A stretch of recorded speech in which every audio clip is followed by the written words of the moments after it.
Welcome to The Pursuit, a Crosspoint City Church podcast that pursues a deeper dive into the scriptures from last week's sermon. I'm Carlos Fernandez, and I'm here with Matt Moody and our lead pastor, James Griffin. That is you. You make it weird every time. Oh, man. I just got to say, bro, love the new hats. Yeah. Let's go.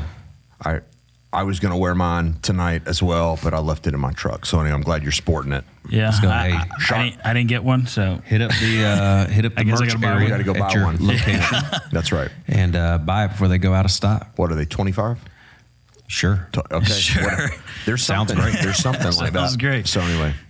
Cheaper than my master's hat. Yeah, don't quote us on the price. All right, so before we get into what I want to talk about on the podcast, I thought this would be a good question just to chop up for a little bit, okay? This question's gone viral on TikTok and Instagram and all the things, and I would just want to know your thoughts on who would win, okay?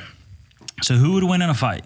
100 men versus one gorilla, specifically a silverback gorilla. So who would win in a fight, 100 men or a gorilla? Can I ask think? a follow-up question? You can ask a Because I've follow-up not kept up with this viral debate online. Okay. What are people saying? I mean, all over the map, bro. Like, yes, 100 men depends on what kind of guys are in there. Some saying no, like the gorilla's going to destroy all of them. It doesn't really matter. One guy said they really can't all 100 jump on them. So it would be like waves of 7 or 8 guys at a time. Yeah. So it's just all over the place. Do the guys have guns or bats no or knives? Weapon, street fight. Just fist, the throwing fist. Yeah, whatever is in the Who came enclosure. up with this question, and how is it viral? It's just a viral question. I love it. Well, I can ask questions. They don't go viral. That's amazing. You got to think of better you questions, don't bro. post You got to anything. think of yeah, that's true. People fighting animals. There you go, man. All right, so what do you think? Who will win, 100 men or one gorilla?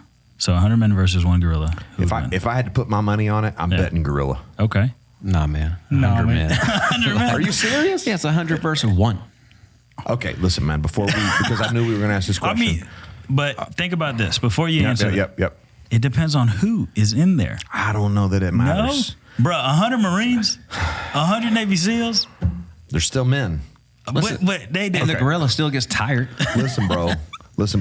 Okay, typical silverback stands 5 feet tall and weighs 430 pounds. Me too.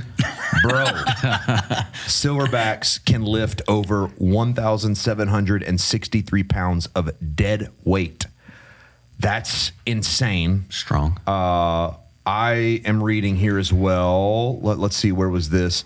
They are, in fact, stronger than 10 or more adult humans combined.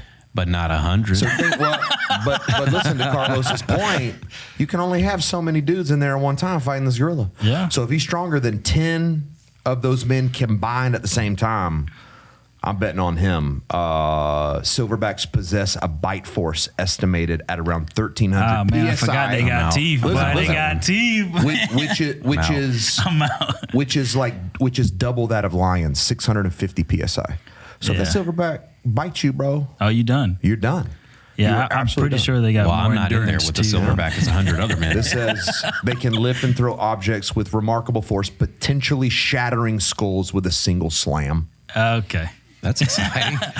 Marine Corps boot camp ain't train you for that. They can tear down trees and bend iron bars. I'm just saying, I'm going gorilla, dude, all day. Gorilla. Now that you say some of that stuff. Now that you've brought that up. It's 100 dudes. 100 dudes? What if the gorilla stubs a toe and then they got a chance? I think if they can find a way to outsmart the gorilla, I think there's a chance. Because of our mind, I think there's a chance. If you have trained men who know how to kill, I think there's a chance. Maybe. You know? Maybe. Just saying. Unless he smashes your skull in. Bites you in the will. neck. Look, not all 100 are leaving. Some, they can volunteer as tribute, okay? Do you know what this question reminds me of? What? Have you ever heard the stand-up comedian Nate Bargatze? No. Bro, the dude's hilarious. He's got this whole bit of like when he was a kid going to this fair back in the day. I think it was with his dad. Yeah. And you could pay money to fight an orangutan. And it was like a true. Apparently, PETA came in and shut it down. but you could pay like $5 and fight an orangutan. And his whole joke, you got to go watch it. It's hilarious. He's like people coming out like, bro, I didn't know he was that strong. Like his arms were skinny. Dude's like, I thought so too. I didn't realize he was that strong. Oh man! So I think if you put dudes into a fight with a gorilla, it's going to be a bad day for them. It's like that. I can too. imagine that scene in Braveheart where people start dying. They're like, nope. People just start turning. They start leaving. Yeah, they bro. start leaving. Yeah, like dudes are like the moment somebody's head gets crushed or like your face gets bitten off. Like Dudes are I'm out. That's a great point, bro. 100 guys show Gorilla up. wins. First 10 guys are on the ground with their heads crushed. 90 dudes are leaving, man. Yeah, for real. They're out. Like, They're those- done. I'm just Those 10 saying, were stupid. man. They gone. So, like, if you have some trained guys Yeah. who know how to kill and they're using their mind, they're not just gonna go run and try to box the gorilla. If they're using their mind, it will be retreat. Once those first dudes get crushed, it will be all retreat. right, So all right. anyway, The gorilla will win. Okay. Carlos says the 100 men. I say No, the I'm gorilla. just saying I could see Okay. like 5% chance that they could Well, win. all right. If there's a chance, you know. It's a what fun I'm little debate. Let us know what you think in the Still comments. amazed Yeah. that this is like viral. saying? Yeah, I mean, me too. But I mean, think about it. It got us talking for 5 minutes. That's right. You thought 100 men for the good good portion word. of it until Good you word. read them facts. All right. All right. So let's start off with this. This is a better icebreaker. All right. What's something you or someone you know has grown in lately because you or they have put in work in it? So it's like, it could be like a new skill, a new gym personal record. Like, what is something that they put in work in and they've gotten better at it? Oh, I know. Yeah. I got to brag on my boys. Hey. Do it. All three, right? Okay. So Cole, 10 years old, playing soccer last year, played for the very first time. Yeah. Didn't really know what he was doing. Over the past year, has played at school. This year, he's playing again right now and has put in work where you can visibly see he knows what he's doing. He has a better understanding how to kick the ball. The other day, he's like, I almost scored a goal, and he told me why he missed it. But visibly, you can see because he's worked on it, he's gotten better. Gabe, 7-year-old, playing baseball for the very first time. Love it. We actually lost the game to get into the championship tonight. So somebody's got to lose, Yeah. but a great season. And but went from not knowing a lot about the game to becoming, like he hit the ball pretty much every time he was up there, quick around the bases, great at fielding the ball, his arm, But again, he put in work. He had to learn how to play the game. And then my 4-year-old Tater Tot, flag football. We played last fall, and this kid he literally is doing 4 rolls, snap the ball, 4 roll. And now he's still the youngest out there, but he's juking people. Yeah. He still gets his flag pulled about 2 seconds later, but he's making moves. He's actually making it down the field. So Love it. yeah, fun stuff. That's cool, Nice. man. That's awesome. I don't know that I got a good answer, No. bro. You got an answer? You don't have any new PRs? My PR days are over. Yeah. I'm since my knee surgery in the fall, I'm no longer trying to set PRs. Yeah. These days it's like lightweight, high volume. That's Not- about all I'm doing, man. Not even with your curls? Nope. Nope. None of that. None of that. It's all about maintaining these days, man. Yeah. Oh man, I don't know. I will say that this is kind of like a serious answer. It's not. I got 2. I've been trying to work on my writing, right? Trying to articulate better, use different words, increase my vocabulary. So every day I'll write some stuff and I'll ask actually ChatGPT to give me some new words that I can put in my writing. So I feel like I'm growing in that area. So that's personal. And then a little more serious one. I wanted to be a better husband and dad. So I've been putting a lot of work in being more intentional at good. home, just helping Kara out without her asking me. Yeah. I just been trying to just become better at that, just putting in work, and that you really do have to be intentional to work on your relationships. Yeah. So Yeah. so I feel like would be mine. I love it. All right, I'll offer up one Yeah. because I haven't talked about this a ton, but I'm going to school Yeah, that's good. right now, working on a doctorate. It's called a DMin, Doctorate of Ministry. It's all practical ministry. And so it is a lot of practical ministry skills. So last semester I took a leadership class. This semester it's preaching. So I'm trying to work to get better at the things that, like the responsibilities that I primarily carry. Yeah. And it has been a lot of work, bro. Yeah. But it's been great. So enjoyed it. hopefully it's paying off. Yeah. We'll see. I'm going to call you Dr. James Griffin. I'm going to just call you doctor. What up, doc? No, but the reason I ask is because when we really think about it, like you can't coast into those things. Like you're not going to coast into, being better at a sport, or you're not going to coast into greater education. I'm not going to coast into becoming a better husband or father. And we really can't coast in our relationship with God. Like like even when you think about the word, like, oh, I'm just coasting. Like you even said, I'm trying to maintain. There's none of that in the relationship, And so since you talked a lot about that in the sermon, I know a lot of people would have these questions that are just pop up. Like, what does putting in work or effort in our relationship with Jesus look like when we have a really busy work week? Like, we're waking up at 4 a.m., getting home at 5 p.m., like we got to do stuff with the kids. We got to clean the house. We got chores. What does it look like for us to put in effort when our schedules, man, just ain't having it, Like I thought that would be just encouraging just to tell somebody that. Yeah. Or talk through it. I mean, I would take a step back because I think that there are days, and we all have these, where by necessity you're just strapped. Yeah. There are things that I have to do from the moment I wake up till the time I go to bed. Like, I don't have a choice. I have to do these things. And then I think there are days where we busy ourselves unnecessarily. And so I think the first question that I would ask in response to your question is, why are you busy? Yeah. Are you busy with things that are absolutely necessary? Or are you busying yourself with things that are unnecessary? Yeah. Because I think if there's like clutter in your life that is causing you to spend too much time on the wrong things, this is where I think you have to start putting in effort. Is you got to like be real honest with yourself. Yeah. I think you have to look across the board and go like, all right, what are my daily practices? And am I making an excuse truly? I don't have time, I'm too busy. Or is it that, no, you really do have time and you're not too busy, you're just busy with the wrong things? Yeah.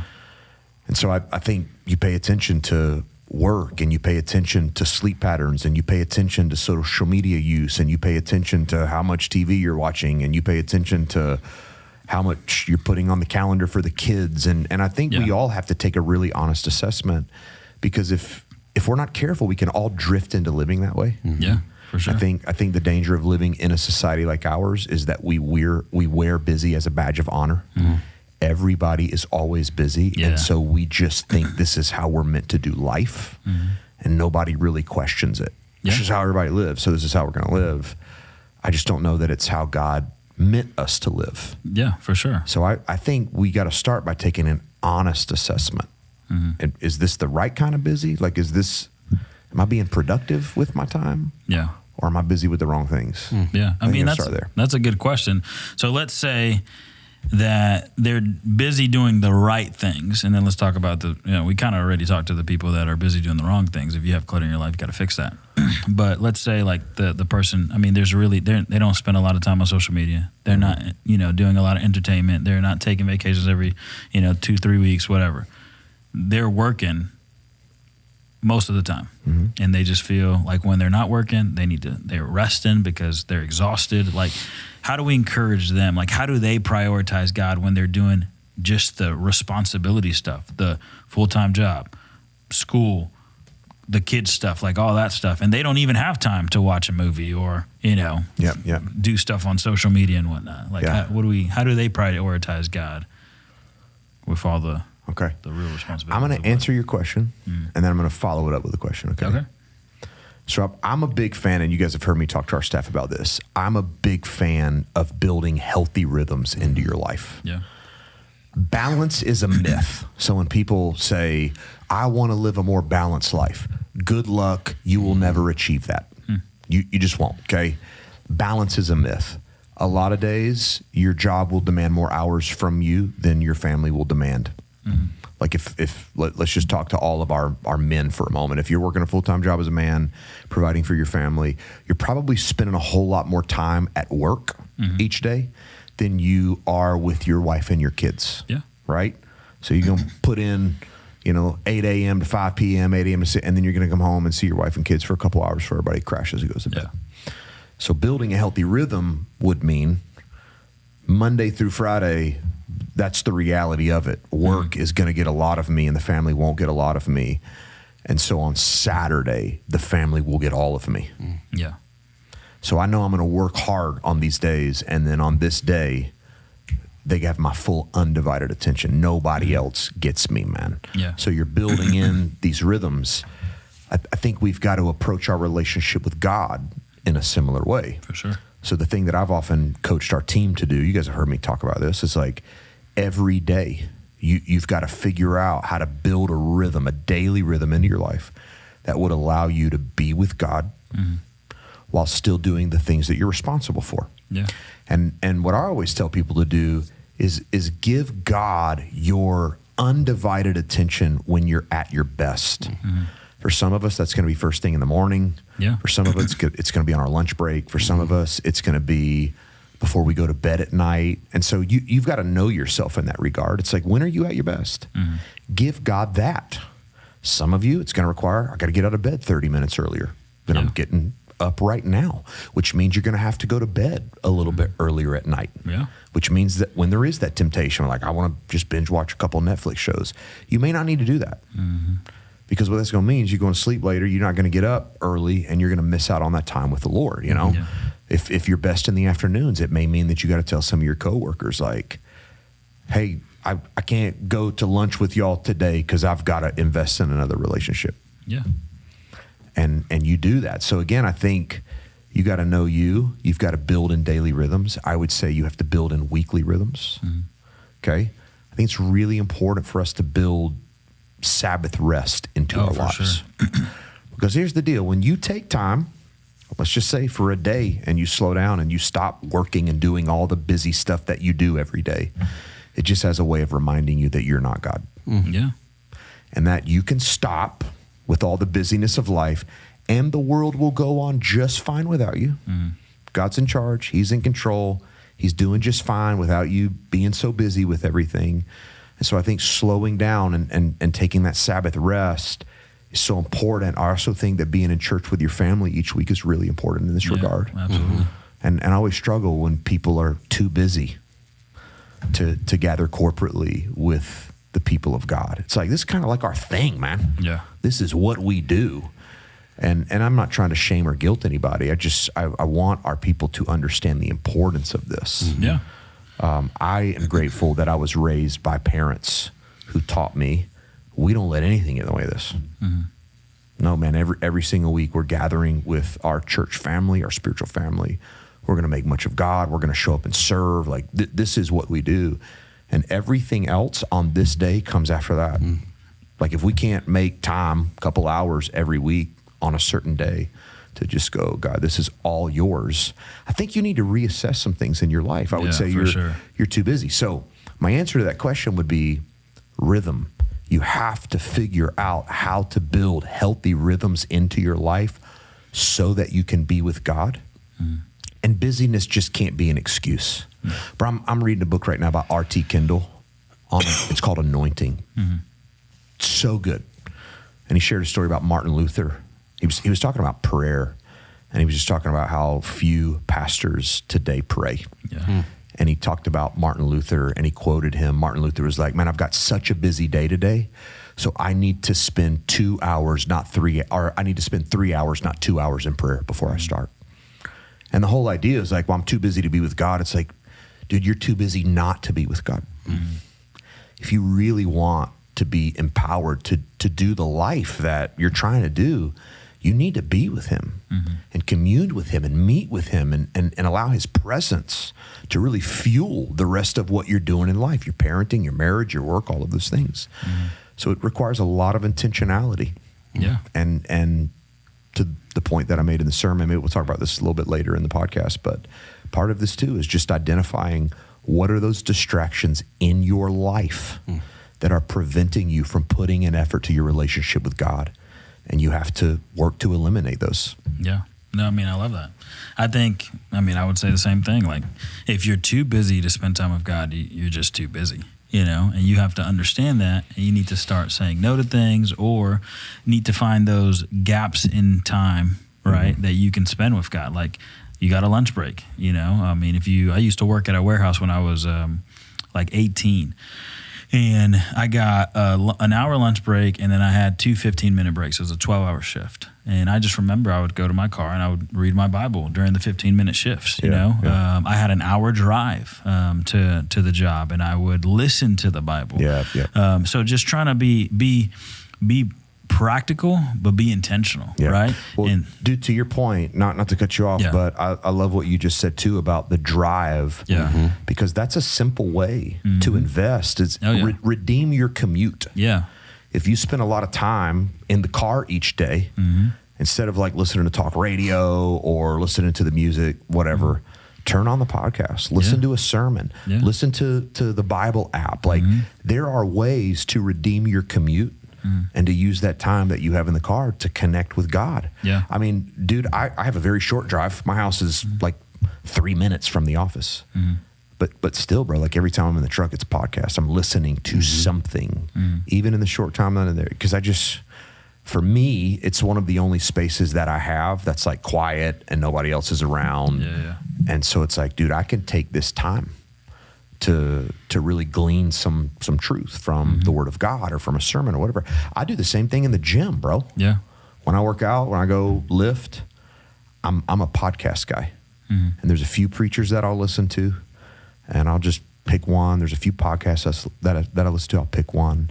And so while I'm in the gym, dude, I'm podcasting and I'm listening. And so there are ways. You just got to be intentional. Well, and I think, I mean, you guys are saying all the things that have come to mind, but the thing that just came to mind as you were talking, I think what prevents some people, and some of even myself, is just this idea of FOMO, fear of missing out, right? Like, I'm going to miss, I'm a sports radio guy. So if I, on the way to work, am listening to a podcast I'm going to miss out on the mistakes the Falcons are making, right? Or that Netflix series that everybody's talking about. Right.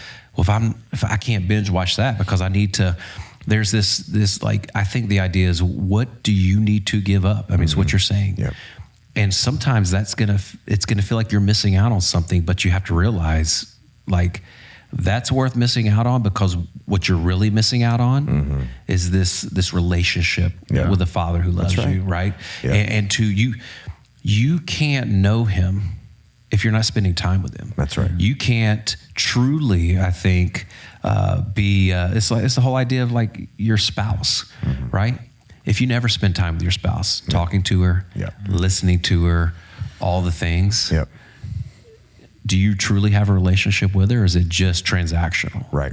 And that's the same idea we're talking about. That's a good word, man. You know, as you were talking about that, I thought, and I've heard this somewhere before, but I thought about this analogy. It's like, you know, if the most important person that you can think of right now, the most well-known, famous, maybe it's your favorite athlete, it's your favorite movie star, you know, whatever it is. If that person reached out to you and said, I want to spend time with you, bro, you'd clear the calendar, you'd say no to everything else can wait. That person that I have this super high view of wants to spend time with me. Dude, everything's moving, right? And here is the God of the universe, the most important being who has ever existed and will ever exist, who's going, I want to spend time with you. And we're like, I'm too busy. I got so much going on. And I think part of it, dude, is like we have too low a view of God at times. Like, we forget who we've been invited to commune with. This is the creator of heaven and earth, the one who holds life in his hands. Like, I mean, dude, the one who possesses all authority in heaven and on earth. Like, this is him. And we've been invited to spend time with, to have a relationship with him. And I think part of this is us understanding the weightiness of that and the reality of who God is and what we've been invited into. But, you know, I think about the difference between the famous celebrity and your spouse. It's like you stop spending that quality time with your spouse when your spouse becomes familiar. When the relationship's just familiar, it's not special anymore. we stop going on dates and we don't really watch the movies together anymore or whatever. And if we're not careful, I think we can easily get there with God. It's like our relationship with him just becomes so familiar that we don't put any effort in. And and all of us have these tendencies, man. Oh, for sure. Which is why we have to fight against it. Yeah. Can I ask my follow-up question? Yeah. To your Yeah. Here, when you asked that question a minute ago, what popped in my mind, and I didn't want to just go there and derail the question, but I'm like, do y'all know anybody that would fit that category? Because when you asked that question, one of my first thoughts was like, I don't know if I know anybody like that. Yeah. I don't know anybody that's just like, hey man, I'm just doing like the regular stuff of life and I still don't have any time. Like truly, I'm not distracted by anything. I'm not overdoing it with screens. Like, do y'all know anybody? Like, is that a real person in our world today? Do y'all know anybody like that? I mean, Carlos. No. I feel like I always find time to do the things that I want to do, right? Yeah. So I wouldn't fall into that category. But I will say there was a period of time when Selah was born that there was like we weren't getting any sleep. We were working. We were just living, right? Like it was. There was season. I think people have seasons of that. I don't think we do that all the time. Yeah. But I think there are seasons in our life when we're overwhelmed, and there is no margin. Like we weren't watching TV. We weren't going to. I was playing basketball. I wasn't doing things like that. Yeah. It was like we were just doing house stuff. We were taking care of the baby. We were trying to get sleep here. It was just that was life. Yeah. And you had to be really intentional during those times to prioritize. Right. But it didn't look like it used to. And I think a lot of people like if they were like killing it, like they were reading the Bible reading it through in a year, and then they go into this new season, they got more responsibilities, they get married or whatever. And it changes. And so you have to continue to grow and you have to be mature enough. Like it can't be like it used to be. I might need to wake up a little earlier. And it might need to be during a lunch break. It might need to be before bed. Like it needs to change. Yeah. But if it's a priority, it will always adapt. It will always grow, right? Because think about it. When you were little, like your quiet time doesn't look the same. Now that you're a grown man, it's like changed because you keep maturing. It's different. Like it just is. And so for me, I think there are seasons where I watch people and I can tell that they're just overwhelmed. They're busy, right? So this seasons thing, I think that's a good point. And even what you said about your daughter, like I remember those days too. Like, there are seasons that are just tough, and from sun up to sundown, you're just running and you're exhausted. But here's even what I think of, Paul's admonition in 1 Thessalonians 5. Is it 5:16? To pray without ceasing. 5:16, 5:17. Somebody can correct me if I got that wrong. But pray without ceasing. So it's not like I'm going to go into my prayer closet and pray alone for 24/7, but it's just this, I want to live in this constant state of prayer, this constant state of communion with God. So I think even in those seasons, the adaptation that you're talking about could just be that throughout the day. And this is the beauty of having a relationship with God, man. It's like, we're not just like doing religious stuff, but the beauty of a relationship with God is in those seasons, you can just connect and go, hey God, I'm exhausted. Would you help me? God, I miss you. The season's been crazy and I hate that it's like this. And God, I just need to talk to you. I want to connect with you. Would you give me a little bit of power? Give me some energy. Help me to love my spouse. Help me not to snap on the kids. And there's still these ways where you can just connect. Or, dude, just turn on some worship music in the house. While you're busy doing your thing and cleaning up after the kids and whatever. It's like, I'll do this at times where it's like everything's off. And I'm going to turn on Spotify worship playlist, bro, and we're just going to let praise fill our home. And so there are ways to do that that are very life-giving, that don't require you to disappear in a room for an hour by yourself. Exactly. And you're still connecting with God. To your point, it's just sometimes adaptation is necessary. So that's good. It's good. But like one of the questions that a lot of people are asking, like, what about like, if I have, I'm always with my family, it's like, do I need to stop and, hanging out with them, taking them to the ball game or stuff like that? And I would say, you don't need to stop that. I think you need to find ways to include them in it, right? Because a lot of people, like even me, like it was when we had Selah, me and Kara were trying to find our quiet time, and it just wasn't. We weren't going to have our private time during this season. And so Kara, I mean, she's just wise, and she would invite me into her quiet time. And we would try to read the Bible together. We would, like if she was getting something for Selah, getting ready for the next day, I would read the Bible out loud to her. Or if I was doing vice versa, she would do the same thing. So it just needs to look different, and include your loved ones in that time, and make it, one of my stamps for my family is I want to make gospel conversations normal. Like, I don't want us to have to stop. I want to just be part of our life, you know? And so I think for us to make it a priority, it'll show, you know? What do y'all think on that? No, I mean, it's a great example. So taking my boys to school, they love to listen to music. So a couple weeks ago, I just said, hey, you know, I've got a worship song on there. Like they've got like a liked song. It's got all their songs that they listen to, whatever. And I added a worship song, and I said, hey, the first song we're gonna listen to is gonna be a worship song because, and then I try to teach about first and best, and we're gonna start our day. And so right now, Made for More is our song, right? So we listen to that. It's killer. Now, full transparency, a kid has made it like the third song. So, but we're still listening. Yeah. And it's gotten to a point even now where my 10-year-old's not trying to skip it. Yeah. And so it is a part of our life, our ride to school, where, hey, we'll listen to music, but we're also we're gonna worship. We're gonna listen to a worship song, and you know, 2 out of 3 of the boys are singing it. Right. And so it's a cool thing, but it's just a small, you know, because for me, it's trying to figure out, hey, what are there small ways, like you just said, Los, like to introducing gospel conversations, to introducing worship, to introducing first and best, generosity. How can I do that? And if music is a thing that they're into in the morning, well, let's do it with that. It's good. Well, and I think there's a lot of wisdom in what you're describing, and I even just think about the nature of the church. Like, you know, you guys are talking about your families and what you're doing with your families, but the church is a family. And so, you know, growing in your relationship with God is not something you only do in solitude and isolation.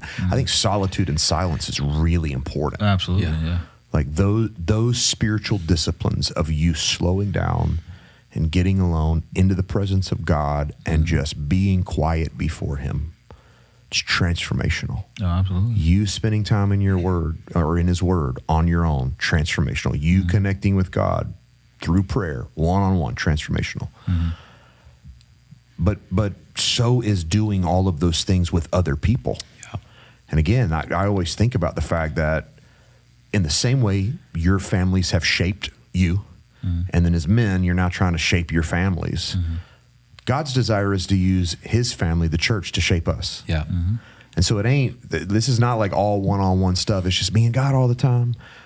We need other people to come alongside of us to help us grow. And so, I mean, some of this is just like the practices we talk about all the time. I mean, I think about, how do I include friends in my spiritual growth? Well, start a group. I mean, it's not hard to do this. Hey, let's get together and answer these questions about the sermon. Hey man, we'll meet up for dinner or whatever it is. And you're pulling friends in and you're encouraging each other and praying for each other and all those kind of things. You can do the same thing with your family. Like for those of you who have kids, an easy thing to do, you get home from church on the weekends and you say to your kid, what did you learn in your class? And lead out in a conversation, and you can do those things. One of the things that we've done with our girls, you know, we'll do a family devotional. I've also bought my girls resources so that they can spend time on their own connecting with the Lord. Awesome. Just very intentional things. Like I'm so proud of my daughters, man. My older two, the younger one still needs a lot of Jesus in her life. Pray for that. Almost 4-year-old, but my older two, every time I go into the rooms at night, it's like they got their devotionals out, their Bibles out, their highlighters. It's like, that's beautiful, man. For sure. I mean, it encourages the heck out of me. I just keep going back to that intentionality word. Like it just requires intentionality. We're going to put the song on the playlist. We're going to have gospel conversations. We're going to provide resources. We're going to ask good questions. There has to be a certain level of thoughtfulness about this if we're going to get this right. And so again, you can't be so busy with the things of life that you turn your brain off and you just coast and never think about your relationship with God and what that looks like, not just for you, but for the other people that you're running with. Anyway. Well, what I'm hearing like us say is like, it's okay if for a season this feels like hard work.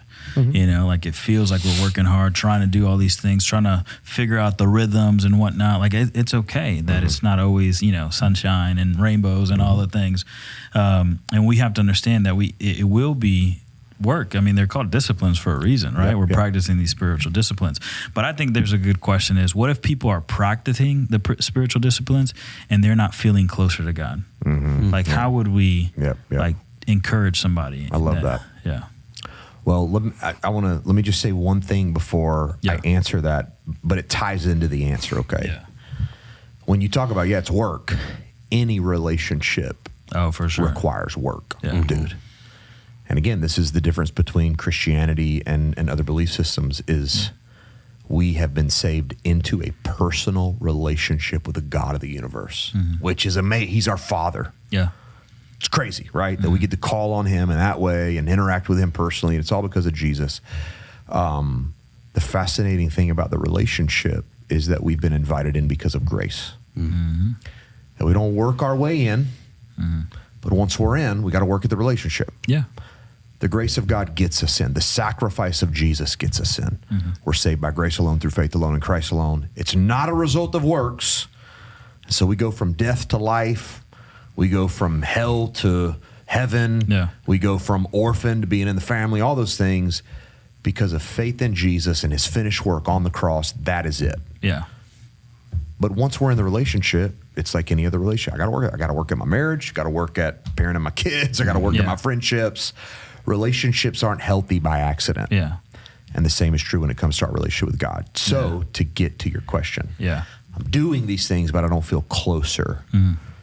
Here's the first question I would ask. Why are you doing them? I think you have to check your motivation. This is the first question. There are other things that I ask too, but the first question, why? Because there's a right motivation for doing the disciplines and there's a wrong motivation for doing the disciplines. And I know this to be true from experience. For sure. If you are practicing the spiritual disciplines because you think the point of those disciplines is to earn something or to prove something, you will not feel closer to God. I'm going to go to church and read my Bible and pray and serve in the ministry and do all of these things because I want to make God proud of me, because there's something that I want, and I'm thinking if I do all these things, he'll do that thing for me. Like or even, and I've been guilty of this, or this is just what good Christians do. So if I want to be a good Christian, I need to do these things. If that's the motivation under the practice, then you will not feel closer to God. You know, because it's like think about your wives. If you take your wife on a date, or if you buy your wife flowers, and the point of the date and the flowers ain't to connect personally with your wife, you're like, well, I'm just going to do it because it's what good husbands do. Like, you think that's going to bless your wife? No, not at all. You think that's going to grow the relationship? Nope. No, because at that point you're just going through the motions, and the whole point in doing that is wrong. It's the same with God, man. It's like these are the means by which God has given us to connect with him, to open our lives up to his work in us. So you've got to check motivation, okay? Yeah. But then here's the other thing that I would add to that. Let's say your motivation is right. No, man, because I really want to connect with God. I'm doing this because I want to draw close to God. I want to know God. And I still don't feel like I'm closer. Here's what I'll say. Some seasons are like that. Oh, for sure. And I think God, in grace and kindness, at times, will allow us to go through seasons where it almost feels like he's withdrawn. He's not withdrawn, but it almost feels like he's withdrawn. And what he's trying to do is to just get us to lean in all the more, to pursue him all the more, to chase him all the more. And so what I would say to the person that's like, I'm doing this for the right reasons, but I don't feel closer, I just say, stay disciplined. Keep practicing. God knows your heart. He knows why. He's waiting. Like, I promise you at some point there's going to be breakthrough, and God's going to show up, and then your relationship with him, I think you'll encounter him in a new way, in a richer way, in a deeper way. So I would just say stay at it. Just if any relationship in your life ever grows stale, you don't quit on the relationship, you keep at the relationship. And the same needs to be true with the Lord. So What are y'all's thoughts on that, man? Yeah, I mean, I always come back to feelings can be deceiving. Yeah, that's good. You know, when you first meet your spouse, right, and you got this euphoric love for her. It's all new, man. Right? It's all new. Yeah. And sometimes I think it can also happen with the Lord. I mean, you meet the Lord for the first time, you're like, man, this amazing love. Yeah. And then depending on your walk and length, like sometimes that can, again, you get used to it. It becomes, I'll just say standard or whatnot. And it's not that God's feelings for you have changed or that his love has changed or any of that. Sometimes it can be that your feelings for him have changed, right? You're not pursuing him like you talked about motivation and all the things. But dude, I come back to this a long time ago as a young adult. I was at a passion conference and they do worship, and dude, I felt the Lord. Yeah. Felt the Lord. And there's this one night, and I think it's the night, man, Shane and Shane, who are killer, it's got this acoustic set, dude, there are candles all around. Yep.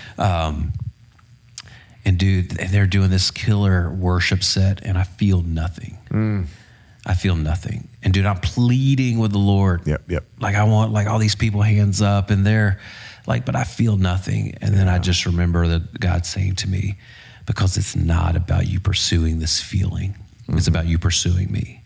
And what that meant to me was, I don't need, hopefully this is not like a whatever, but I don't need a conference to get closer to the Lord. That's right. I just need the Lord. Yeah. And that's what he taught me. Yep. I remember going home and telling my buddy, he was like, are you going back next year? I was like, probably not, man, because he's like, well, dude, when are you ever going to worship like that? I was like, tomorrow. Right. That's good. That's good. I don't need that feeling of something to draw me closer to the Lord. So, yeah. Well, dude, even what you say about feelings, like if you're waiting on a feeling, that's right, you're in trouble. You pursue the Lord despite how you feel. And what I have found is a lot of times I have to practice my way into feelings. It's not about feeling my way into practices. So again, for the person who's like, I'm doing this, why don't I feel closer to God? Keep practicing. And at some point, I think the feelings will catch up. Yeah. We don't start with feelings. I want to feel a certain way before I do these things. It's like, no, you obey the Lord. And at some point, man, your obedience, I believe that the Holy Spirit uses that to stir the affections of your heart in greater ways. But if you're waiting for the emotions to be right before you do the thing, then you probably won't do the thing. Yeah. And you're going to miss out on the feeling that you're after anyway, right? And so keep at the relationship. Yeah, it's good. Yeah, I mean, I also think it's just a tough question that you're asking. Like, how do I fix it? And to me, that sounds like the wrong question. I don't know if you can fix anything if you're not feeling close to God. For me, in those seasons where I feel a little distant, I would say I'm asking myself, am I rushing through it? Again, the motivation, am I just going through the motions? Am I really spending time? Or I'm just trying to show everybody that I'm a Christian? Or do I really want to spend time with the Lord? And I think for me, when I'm in those spots where I just don't feel close to God, I start to say, well, I just need to, again, going back to that, just silence and solitude. I just need to get alone. I need to lessen distractions. I need to put some stuff away, and I need to just pause. That's why I love that little prayer method: pause, rejoice, ask, yield. Before I ask anything, sometimes when I'm praying, I'm just pausing, and I'm saying, God, I don't want to move until I know you're here. You know, and it could be, and that's why, like, just taking my time. I think the more I mature, it's not how much I can intake, how much I can read, how many chapters I get through, but even just like going slow, like through the Psalms, finding that time where I was just like, I really want this to be a relationship. And one thing that me and Kara have been doing, in the last year or two, is we don't always have to talk. We just need to sit with one another. Just be together. You know, we'll have some car rides. We're not even saying a word. It's just we're tired, we're exhausted, a long day, and we're just driving home. And it's crazy. We still feel close. Right. And so sometimes we feel like we got to do all this stuff, and that's actually bringing some distance. Sometimes you just need to sit in his presence. And just be there. And so that's what I would say. Just figure that out, but keep leaning in, keep going. If you go to the gym, you're not seeing any results, you just don't stop. You keep going, you know, and sometimes it just takes time. And I love the fact that you said, it might be God just teaching you to lean in a little bit more, to keep praying, keep asking, God, where you at? Where you at? Where you at? Keep seeking his face, you know, keep knocking, you know. And I think too, we have to believe what is objectively true. Okay. So I think about the verse that we use for closer every year. Draw. James 4:8. Come near to God and he'll come near to you. Draw close to God and he will draw close to you.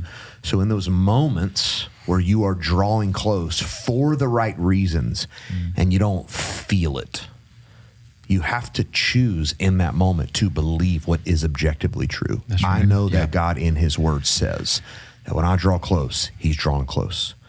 He's close right now. Even if I can't feel it for some reason, I'm going to believe it because he said it. God, I'm in, and I'm going to believe that you're in. It's good. You're drawn close to me. God, your presence is with me, and you just keep going back to that. Man, you anchor your heart and your soul in the objective truth of God's word, not in subjective, ever-changing emotions. No, that's good. Yeah, so what about the person who they feel like they do feel close, but their spiritual growth is kind of slow, right? And they're asking that question like, am I doing enough? And when do I know if I'm doing enough? You know, because I feel like a lot of people have that question, like, is one chapter enough? Is praying for 5 minutes, if that's all I got, is that enough? What if I can only go to church twice a month? Like, is that enough? Like, what? When's enough enough? It's good. You know, Moody, what this question reminds me of is what we always say to people at the retreats we go on. So night one, we take people on retreats from our church, for those of you who don't know what we're talking about, and we've been doing this for a couple years now. They're super good. But night one, we just spend time connecting, we eat, people share how God has used Crosspoint City Church to impact their lives or their family. I'll do a devotional, and then we give them a devotional, like an actual book, a guide to walk through the very next morning. And one of the things that we always say is that the goal is not to get through this. There's like 4 sections. The goal is not in an hour to just rush through the questions and answer all the questions and whatever. The goal is to just connect with the Lord. And so we always tell people, dude, if you get stuck on one question for the whole time, that's fine. Like, I mean, dude, don't feel like you've got to rush out of that moment. If you get to a point and the Lord starts dealing with you, just like really lean into that and stay there, right? And it makes me think about this. It's like, how do I know if I'm doing enough? I don't think that's the right question. I think the question is, am I connecting with God in a meaningful way? That's a good question. Because it's not about how much you do.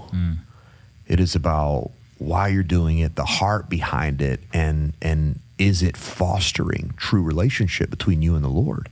So, I mean, gosh, man, I'll read the scripture at times and it's like, my plan is I'm going to read a chapter and then I get stuck on verse 8. And all of a sudden it's like, I need to get the journal out and just write some things down because that just rocked me. And I don't think I need to move on from that. So the rest of the chapter can wait until tomorrow morning, you know? Dude, I've been on prayer retreat days and had this like worship playlist. All right, I'm gonna listen to these songs and pray on these things. And dude, I've had moments where I've played the same song 20 times in a row just because it's like rocking me to the core. Or I'm gonna pray over all these things and I get to like the second thing and I just can't stop praying on that thing. So again, I think that's the wrong question. How do I know if I'm doing enough? Are you connecting meaningfully with the Lord in the things that you're doing? Because that should be the goal. Well, one thing I would say is like, I'd rather consistently grow slow than have some rapid growths and then rapid declines. You know, like I think a lot of people, I read the Bible in like 30 days. I was like, okay, but that was like 90 days ago. You know, like it just doesn't make any sense to me. So for me, like I want to be more consistent. And it's okay if I'm growing a little slow, you know, like it's totally fine for me. And that's where I'm just at. So just to encourage somebody, just be consistent. And over time, you're going to see the fruit of the Spirit. You're going to see that you're going to grow in patience and kindness. So those virtues that you talked about in the sermon, like it's okay. you know? Mm-hmm. So It's good. Yeah, I mean, I love that idea of getting stuck in the scripture, and also love the idea, man. Try to find a practice of just sharing, like with somebody, what you've read. Yeah. Right, that helps to bring it back to mind. So you got a friend or your family or your spouse, kids, whatever it is. Like, if something stood out, dude, go share it with somebody. Yeah. Because again, that's something that's bringing it back to mind. It's not about, again, it's about you going and connecting with the Lord. So share that. Share how you connected with the Lord. And listen, man, there's a lot of us type A people. Like we set goals. You know, Carlos made fun of the people who read it in 30 days. It took me 90, but I had to make fun of them. it's okay, man. Receive it. But it's. I love what you said, right? Because it's not about like I want to saturate myself with the word, and so sometimes I set those goals. But what I'll find is it becomes about the goal, Yeah. and not That's about man just spending time with the Lord. And so it's just a great reminder for anyone out there to go, listen, you're not doing it right or wrong. Yeah. Man, just do it for the Lord. Yeah, that's right. That's really good, man. Yeah. So let's get practical. Okay. All right. Like, what if somebody feels like they've drifted spiritually? All right. How can they come back? Where do they start? Right. And then for the people, man, that are brand new. I mean, there's so many people that just gave their life to Jesus. Like, what's one step that they could start this week to grow closer with him? Right. So the person that's drifted, and then the person that's just brand new to this, and they're just trying to figure it all out. Yeah. What would you guys say? To the person who's drifted, I would say, remember the gospel. Look back on the cross of Jesus Christ and remember what he's done to cleanse you from your sins, and know that grace is available. I think about the prodigal son. It's like, bro, just come home. Yeah. You're a son in the family. You're a daughter in the family. If you've drifted, what the Father wants is for you to come back. Yeah. And when you come back, he's going to meet you with open arms, and he's going to forgive, and he's going to restore. And so don't let the fact that you have drifted keep you away. Remember the cross, remember the grace of God, and come back to the Father, and he will receive you gladly, is what I would say. And then what's one small step I can take this week to grow closer to Jesus? I mean, I think we've touched on a lot of them. Oh, for sure. But let me speak as a pastor, okay? Get your tail in church, man. Yeah. And bring your family with you. That's one thing I would say. You guys can add other things, but I think that's really important, man. Yeah. Get in church and worship with the people of God. That's one small step. When I think small, that's easy, man. Just show up. Yeah. It's good. One step would be, man, get in the Word. Like, if this is brand new to you, like, open up the Bible. Yeah. Start in the Gospels. Mark and John, great books to start in. And that'll encourage you. Yeah. It'll challenge you as well. And it's going to equip you. Like, it does so much when that happens, when you begin to do that. And then, so that would be one small step. Just get in the Word. Because we just talked about it. I love that word, saturated.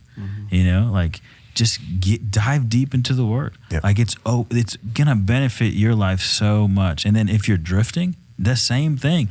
Just come back home. Right? I love the fact that, man, you're one prayer away from God. Yeah. You're not that far. And some people, I've just drifted so far away. No, you haven't. Yeah. There's a book, I don't remember the name, but it's a small book.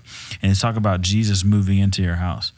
And there's a picture of Jesus sitting on your couch. Every morning he's just waiting for you, right? But your life got really busy and you walk out of the house because you got to get to work, got to do all the things. And one day that you feel like something's missing and it's your time with Jesus, and you go back, you get into the house and you see that he's still sitting there waiting on you. And the beauty, he says, he's like, yeah, I've been here the whole time, but you've been so busy, you've been running out of the house. I didn't want to bother you, but I'm here. And he's like, well, but do you still love me? I still love you. I moved in. I live here. I'm not going anywhere. Yeah. And it's just like this beautiful reminder. God's not mad at you when you come running back. He's just happy you're here. So just come running back, you know? Yep. So It's good, man. I think in regard to drifting, you guys have said it. I've got nothing to add to that, but if I could add to one small step, it's just start talking to the Lord. Yeah, it's good. for sure. It's easy. Just, hey, Lord, I know you love me. I'm here. I've been gone. Help me. Yeah, One of my favorite things that I pray is just help me to love you more. Yep. Yeah, Help me to love you. It's good. It's Yep. real good, man. I love that. Yes, very simple. All right, go to church, read your Bible, and pray. That's right. You know, well, we hope this encouraged you. We're praying for you. We want you to know that we're here to help you with that next step too. We're glad that you're listening, but just like we always say, we love you. We're here for you, and we'll see you guys next time. Thank you for listening to this episode of The Pursuit with James Griffin. Be sure to subscribe and turn on notifications so you'll never miss an episode. If you have questions about the message, the scriptures, or faith in general, you can send them to us by texting the word question to the number 22722. For more information about our church or this podcast, please visit crosspointcity.com or follow us online at Crosspoint City. If you found value in this podcast, we would love it if you took time to like it and share it with a friend. Doing that will help more people know and follow Jesus. And finally, we want to invite you to join us each week for one of our gatherings in person or live on YouTube. We hope to see you soon.